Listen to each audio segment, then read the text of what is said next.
Саламатсыңарбы?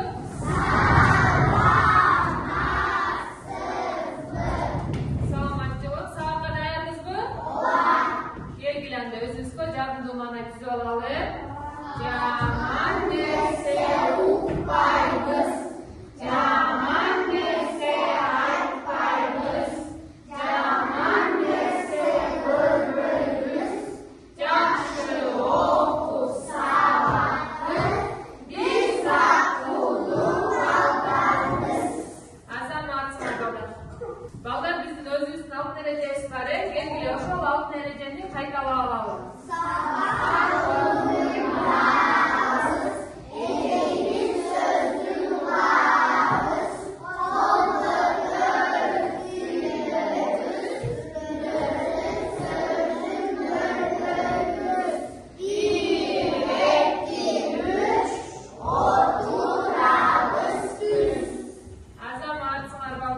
Ушул алтын эрежени пайдаланып, бүгүнкү сабакты өтөбүз. Балдар, биз бүгүнкү сабакта мондай болгон булуттарды чогултабыз. Ким көп булут чогултса, ошол окуучуга беш деген бааны коюп берем. Анда кана баарыбыз телевизордогу видеону көрүп алабыз. Sen emне желим баштык, желим бөтөлкөн өртөп атасың. Алардан чыккан түтүн абаны булгайт. Sen emне билбейсиңби? Ben bilmem, sen abi kaydan bilersin. Апам мага айтып берген. Öyle örtüp çatmayı, ben de örtüp çatam. Senики тура эмес, жүрөжүйдөн барып сурайбыз. Surasa suraylı.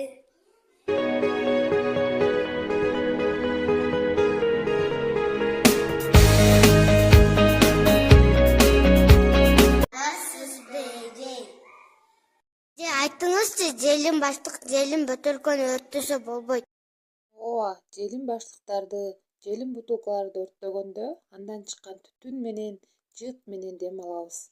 Бул дем алуубуз менин дагы, силердин дагы ден соолугуңарга зыян. Аба булганганда баш оору, жүрөк оору, сасык тумоо оорулары козголуп, дем алуубуз кыйындайт. Ошондуктан балдар, ден соолугубуз чың болуш үчүн абаны булгабай, таштанды таштабай, өрттөбөй жаратылышты сакташыбыз керек.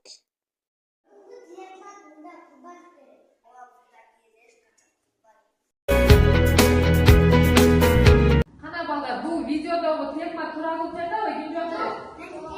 Дайын? Жок, туура эмес кылыптыр, Алихан? Жок, туура эмес кылыптыр. Кана балдар, ким айтат? Тилек-каттын ордунда болсоңор, силер эмне кылып атасыңар, Эркай? Эмне кылып атасың? Өрттөбөйт болчусуң, Азамат. Алихан? Суу чачып экен, Азамат. Нурем? Өрттөбөйт болчу экен, Азаматсыңар балдар.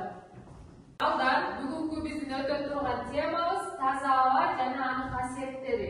Балдар, силер бүгүнкү сабакта таза аба жөнүндө маалымат аласыңар жана тажрыйбаларды жүргүзөсүңөр. Кабыл алууңар, ой жүгүртүүңөр калыптанат. Жана бүгүнкү сабакта жаратылышты таза сактоого, ден соолугуңарды чыңдоого тарбияланасыңар. Балдар, биз кандай абада жашашыбыз керек? Таза абада жашашыбыз керек. Балдар, биздин классыбызда гүлдөрдү карагылачы. Биздин класста гүлдөр көп, ушул гүлдөр уулуу заттарды өзүнө сиңирип, таза абаны бизге чыгарып берип турат экен. Балдар, бул сүрөттү карагылачы. Бул сүрөттө гүлдөр бажырайып гүлдөп турат. Бактарыбыз жап-жашыл болуп турат, бул жерде суулар шаркырап агып турат. Аба таза болсо, ушул сүрөттөгүдөй болот экен. Ким айтат? Аба эмне болгондо бузулушу мүмкүн? Эркай? Мусор таштаганда, айып от жакканда. Балдар, эми господа сүрөттөрдү карайчы. Ооба балдар, силер туура айттыңар. Мусорларды таштаганда, кыш келип от жакканда ошол оттон чыккан түтүндөр, жолдо жүргөн машиналардын түтүнүнөн ушулардан аба бузулат экен. Эгерде аба бузулса, биздин дем алуубуз начарлап, ар кандай ооруларды пайда кылат экен. Кана балдар, бул эки ташты көрдүңөрбү? Бул таштын үстүндөгү жабышып өсүп турган өсүмдүк эң илчек өсүмдүгү деп аталат экен. Мен бул ташты атайын силерге тоодон алып келдим. Анткени тоодо аба таза болгон үчүн бул өсүмдүк ушул ташка жабышып өсөт экен. Бул өсүмдүк таза абада гана өсөт экен. Ал эми бул ташты болсо сырттан эле мектептин сыртынан алдым. Балдар муну атайын тоодон алып келгем. Анткени тоодо аба таза болгон үчүн бул эң илчек өсүмдүгү тоодо өсөт дедиге. Аба таза болгон үчүн бул эң илчек өсүмдүгү ташка жабышып өскөн. Тоого салыштырмалуу биздин айылда аба анча таза эмес экен. Ошондуктан бул ташта эң илчек өсүмдүгү жабышып өспөптүр. Демек, тоонун абасы таза экен, бирок биздин айылдын абасы дагы Бишкек шаарыбызга салыштырмалуу таза. Анткени Бишкек шаарында завод, фабрикалар көп, автоунаалар көп болгондуктан аяктын абасы анча таза эмес экен. Биздин айыл Бишкек шаарына салыштырмалуу абасы таза экен балдар. Келгиле балдар, абанын касиеттерин билүү үчүн тажрыйбаларды жүргүзүп көрөлү. Алдыбызда турган пакеттерди алабыз дагы, биздик мөҗөлүн кармайлы. Көрдүңүзбү, бул бир кичинекей болуп калды. Баарыбыздыкы кичинекей болуп калдыбы? Келгиле, ушул пакетти ачабыз дагы. Үйлөйбүз.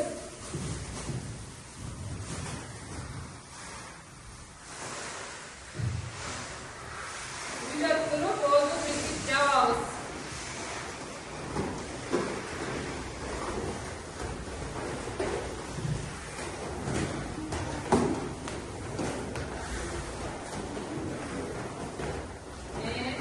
Эми балдар, ушул үйлөнгөн пакетти колубуз менен мүжүп көрөчү жанагындагы. Мүжүп алдыкпы? Жок, мүжүп алган жокпуз балдар.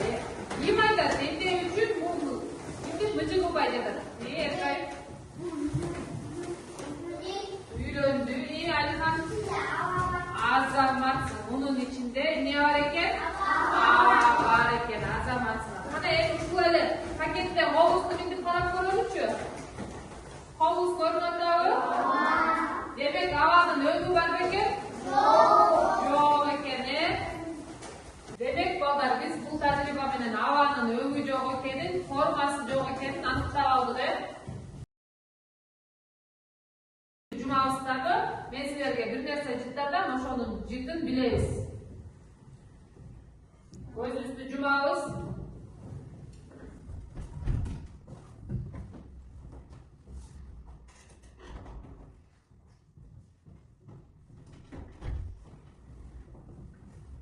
Кана келгиле балдар, көзүбүздү ачабыз.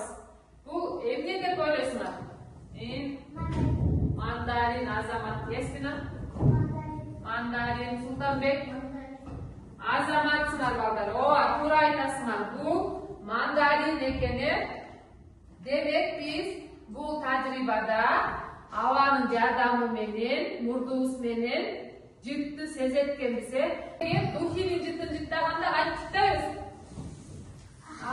Деп жыттайт экенбиз. Таштандынын жанынан өтүп атканда кантип жыттайт экенбиз? Мурдубузду жаап керек экенбиз. Деп жыттайт экенбиз. Демек, балдар, биз бул тажрыйба менен, абанын жардамы менен, мурдубуз менен жытты сезет экенибизди далилдедик. Келгиле балдар, алдыбызда турган бул желдеткичтерди алабыз. Алдыкпы баарыбыз? Эми өзүбүзгө мынтип желдетип көрөчү. Кана ким бул желдеткич менен эмнени сезди? Кол көтөрүп көрөбүз. Малика? Шама болуп атканын сезип Азамат. Ясмина? Азамат. Дагы ким айтат? Дани? Шама болуп атканын сезип Тилекмат? Азамат. Ооба. Шама болуп атканын сезип. Демек, биз бул тажрыйбада бизди аба курчап турат экендигин далилдеп алдык, Келгиле балдар, биз кийинки тажрыйбаны жүргүзөлү. Алдыбызда турган бөтөлкөнү алабыз баарыбыз. Алабыз дагы оозубузга алып барып, О дейбиз.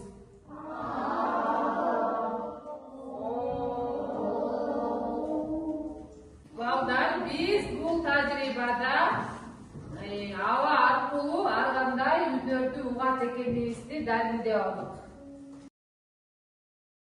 Келгиле балдар, биз эс алып алалы. Ден соолугубуз чың болуш үчүн дайыма колубузду таза жууп, анан тамактанышыбыз керек.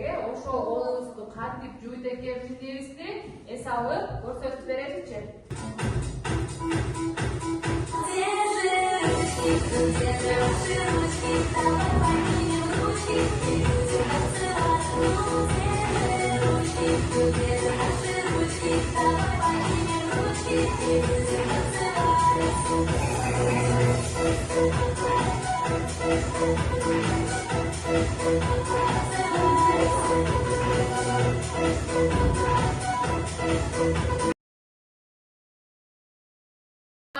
Азыр силерге суроолорду берип, ооздеги тест жүргүзөбүз.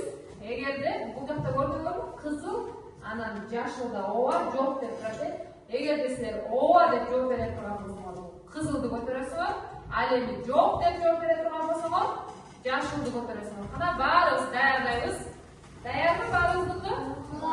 Келгиле, абанын өңү бар бекен? Абанын өңү. Андан жашылды көтөрөбүз. Азаматсыңар. Кийинки суроону берем. Аба аркылуу үндү угабызбы? Азаматсыңар. Кана үчүнчү суроо. Абанын формасы бар бекен? Жок. Азаматсыңар. Аба аркылуу жыт сезебизби? Ооба. Ооба кандай сез? Аба аркылуу дем алабызбы? Жок. Аба аркылуу дем алабызбы?